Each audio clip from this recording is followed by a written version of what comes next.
Dès le début de la relation, beaucoup de femmes ne vous disent pas tout sur elles. Elles ne s'ouvrent pas totalement à vous, pas parce qu'elles ont voulu vous mentir ou garder quelque chose, mais c'est par méfiance. Peut-être au cours de la relation, elles vont vous le dire et vous allez prendre ça comme un mensonge. Vous allez dire oui, elle m'a menti, c'est une menteuse. Elle aurait pu me dire ça depuis le début de la relation. Je lui ai posé des questions même sur ça. Elle n'a pas répondu. Tu as connu combien de gars? Quel est ton vécu? Qu'est-ce que tu as traversé? Je voulais savoir son passé parce que je voulais faire du sérieux avec elle. Mais elle ne m'a pas dit, aujourd'hui au cours de la relation, c'est là qu'elle me crache comme ça au visage.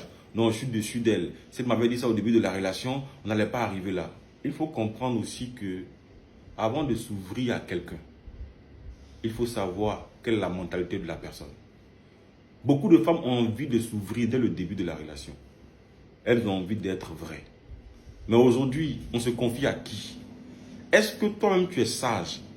Avant de se confier à un homme, avant de s'ouvrir à un homme, il s'agit de son passé. Il s'agit de sa vie. Il y a des secrets qu'elle a en elle. Elle n'a pas envie de confier ce secret-là à un homme qui va venir manger et puis s'en va demain. À un homme qui n'a pas la sagesse. Beaucoup de femmes cachent beaucoup de choses. Elles gardent beaucoup de choses, c'est par méfiance. De peur qu'on les juge. Parce que nous les hommes d'aujourd'hui, là, on manque tellement de sagesse. On a la sagesse courte comme ça.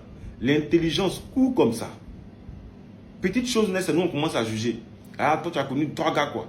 Tu as connu 5 gars quoi. Tu as connu 10 gars quoi. Donc dans le passé là, tu avais géré busy quoi. Donc dans le passé là, tu sortais avec les hommes mariés quoi. Donc tu as tellement de jugements. Donc elles ont peur qu'on les juge. Elles ne savent pas qui nous sommes. C'est la méfiance. C'est pas parce qu'elles veulent nous mentir. Si une femme voulait te mentir, elle n'allait jamais, au grand jamais, te dire ou te parler d'elle. Même si vous faites 10 ans ensemble. Peut-être que tu vas découvrir ça par d'autres personnes, mais par sa bouche. Tu ne vas jamais, jamais découvrir ça. Par elle-même, tu ne vas jamais découvrir. Mais si elle te le dit maintenant, c'est parce que elle commence à te faire confiance. Et quand elle vient se confier à toi maintenant, il ne faut pas prendre ça pour un jugement. Tu vas te baser sur ça pour la laisser. Tu vas te baser sur ça pour dire non, c'est une menteuse, c'est pas une bonne femme. Non. Parce qu'il ne faut pas qu'elle se confie à toi dès le début de la relation. Et puis, toi, tu vas prendre son histoire pour aller expliquer aux gens. Tu vas prendre son histoire pour faire comme une moquerie. Parce qu'il y a beaucoup d'hommes comme ça. Dès que les femmes se confient à eux, dès qu'il y a un problème, toi-même là dans le passé, tu faisais ça. Moi aujourd'hui, là, quand une femme se confie en moi dès le début de la relation, je ne la condamne pas avec ça. Parce que je me dis, si elle se confie en moi, c'est parce qu'elle a confiance en moi. Donc même si demain, on fait des palabres, c'est pas sûr que je prenne ça pour la condamner. C'est pas très sûr. Donc il faut faire attention. Si elle ne te dit pas de